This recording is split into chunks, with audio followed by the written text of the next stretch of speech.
Você acha que o TDAH pode impactar também na dificuldade da pessoa em estar no tempo presente? Com certeza, com certeza. Porque existe no desenvolvimento da pessoa essa priorização, essa tendência a se concentrar no que gosta. Ou, principalmente quando adulto, adolescente, no que causa medo, no que causa preocupação. Buscando uma adrenalina, talvez? Sim. A gente não vai saber até que ponto, por exemplo, você está preocupado com o trabalho e por isso não consegue se concentrar no churrasco, ou você talvez não tenha tanto interesse no churrasco ou esteja empolgado com o trabalho. Entendi. Pode ser inúmeros mecanismos para que isso aconteça. Só que tem uma tendência, claro. Imagina, uma pessoa faz muitas atividades durante o dia. Tem uma tendência a ela priorizar aquelas ou dar preferência para aquelas para as quais ela consegue se concentrar. É natural, né? Qualquer pessoa. Inclusive, isso até aquela queixa Sim. da pessoa assim, não, mas todo mundo desconcentra no que não gosta. A pessoa cutucando quem tem TDAH, né? Sim, sim. Até certo ponto, que nem sempre a gente faz só o que gosta, né? Acho que na maioria das vezes, inclusive, não. Com certeza. Mas, e nisso, alguns estímulos, inclusive, são mais fortes que outros e é algo individual. Aqui a gente entra um pouco naquilo que você disse, da tendência, por exemplo, citando o exemplo do distúrbio alimentar à noite. Né? É um estímulo forte que consegue prender minha atenção, mas não é assim para todos. Né? Às vezes eu digo para as pessoas também assim, lembre-se que seus sentidos foram feitos para explorar o mundo. Né? Então, naquele momento que o pensamento, que tiver difícil se concentrar em alguma coisa, vamos buscar algum estímulo que seja mais intenso ou que consiga acalmar seus pensamentos ou desviar a sua atenção. Vamos buscar um perfume, um aroma que você goste, que seja mais intenso. Vamos buscar ali um estímulo visual que vá te atrair ali, te chamar a atenção por algum período. Vamos buscar nem que seja uma sessão de massagem. Vamos buscar, não sei, cobertor de microfibra no ar-condicionado, enfim. Aí a gente entra muito em questões individuais. Até questões individuais e explorando os sentidos, né? Sim, e não só. Quando você fala da questão alimentar, é muito frequente não só a tendência à compulsão, como por alimentos doces, que se fazem muito mais presentes no paladar. Né? Eu nunca li nenhuma pesquisa sobre isso, mas é algo que eu estou te trazendo que eu observo com frequência. Com muita frequência na prática. Como é que... E você sente, então, que talvez aquela sensação de felicidade que o doce dá, né? Aquele pico dopaminérgico, enfim, da glicose. Mas, inclusive, isso entra o fato até de, por exemplo, a propaganda da Coca-Cola, que é uma bebida altamente açucarada, viciante, porque também tem cola, tem umas coisas ali, umas cafeína. E dizem que ela não vende refrigerante, ela vende felicidade. Então tem aquela propaganda que você tem a Coca gelada com gelo, e aí você acabou de botar ela no copo, tem aquelas bolinhas assim subindo, aquele cheirinho de Coca nova que você botou no copo, e aquilo ali, você vê a propaganda, já vai te salivando, te estimulando a buscar aquilo ali. Sim. E quando você toma, beleza, matei a vontade, matei a sede, você bagunça o seu organismo, né? E depois a vontade de tomar de novo. Então, tem um potencial viciante também, né, nessa questão.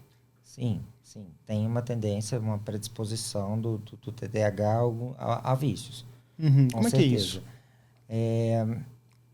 Imagine que se eu não consigo me concentrar em algo, se eu tenho dificuldade para me concentrar em algo, se aquela atividade ela se torna extremamente cansativa, como é que eu vou esperar que você goste ou sinta prazer, por exemplo, em escrevendo a sua biografia? Se foi algo já difícil, como é que eu vou esperar que você consiga se conectar com aquilo? Então, depende do que de prazer e do quão difícil, do quão a pessoa se pressionou para fazer uma atividade. Porque ir lá, abrir a Coca-Cola e tomar é mais fácil. A felicidade na lata, né? Gera um estímulo que vai prender a concentração ali. Mas a gente começa a observar isso com outras atividades a partir do momento que você consegue melhorar, ajudar na concentração. Né? Tem-se nos estudos, por exemplo, mais com crianças e adolescentes, que eles têm a sensação, muitas vezes, de monotonia quando começa o tratamento. E optam por não tratar. É claro que eu tenho adultos que acreditam que eles se tornam menos criativos a partir do momento que eles se tratam.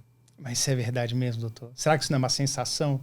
Porque o cara tava tão agitado, aí ele deu uma acalmada, aí ele acha que ficou, sei lá, burro, assim, não é burro, mas menos criativo, né? Uma coisa assim. A diferença está na quantidade de pensamentos que vêm à cabeça e que persistem ali por mais tempo. Uhum. Mas pensando vai estar o tempo todo. Isso aí não tem como, o tempo que tu estiver acordado, Uhum. né?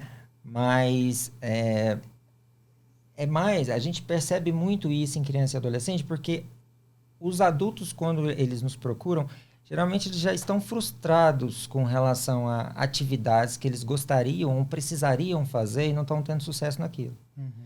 Então, a partir do momento que ele consegue se conectar com a atividade, por mais que ela seja monótona ou chata, mas que aquilo dá um retorno positivo para ele se sente bem. E aí, Então, às vezes, gera até uma empolgação ali que ele até se esquece da Coca-Cola. o que seria melhor, né? Talvez a gente procurar prazer. Por exemplo, uma coisa que eu percebo nas pessoas com TDAH, eu tiro isso um pouco de mim. Eu vou começar uma tarefa que eu não gosto. Por exemplo, hoje eu sofri para sentar e começar a escrever esse negócio. Demorei horas, uma coisa que era menos de uma hora eu terminaria. Nisso eu sinto vontade de tomar um cafezinho ou ir no comércio pegar um energético. Energético é uma coisa que eu odeio também, a gente vai falar um pouco sobre isso, porque ele me dá um gás nos primeiros 7 minutos. Mas depois dos outros 30 minutos eu me sinto mal por ter bebido. É como se fosse assim, beleza, ele dá um gásinho, um ânimo, mas depois ele deixa o meu organismo meio instável. Mas enfim, o que eu estou dizendo é o seguinte, a gente reluta ao máximo para fazer aquela atividade que não é prazerosa, mas depois que eu começo a escrever, vai embora. Flui. Então, de repente, uma dica interessante, ou talvez um pensamento, é o fato de que a pessoa com TDAH tem que pensar assim, beleza, eu sei que eu vou enrolar 2, 3 horas para fazer um negócio que em meia hora eu termino. Por que eu não tento tornar esse processo mais interessante ou enxergar essa atividade com um pouco mais... enxergando como algo mais interessante? A questão é como.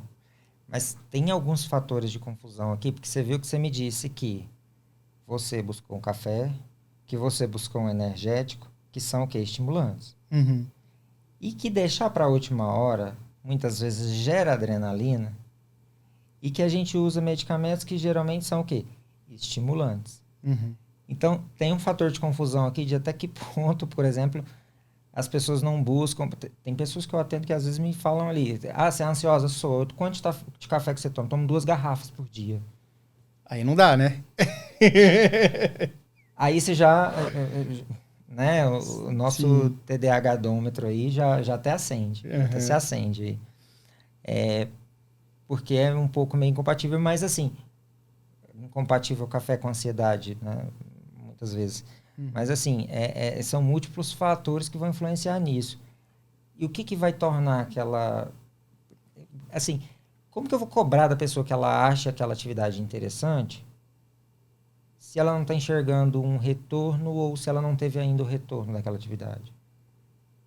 Eu acho que isso é difícil, porque eu acho que a gente não consegue enganar nosso cérebro, sabe, doutor? Pelo menos assim, a gente pode... se você realmente não gosta daquilo, vai ser muito difícil você fingir que gosta. Sim. Mas tô falando de atividades que não se realizou, que não se concretizou. Ah, tá, que ainda não Que foi ainda iniciado. que ainda não foi iniciado.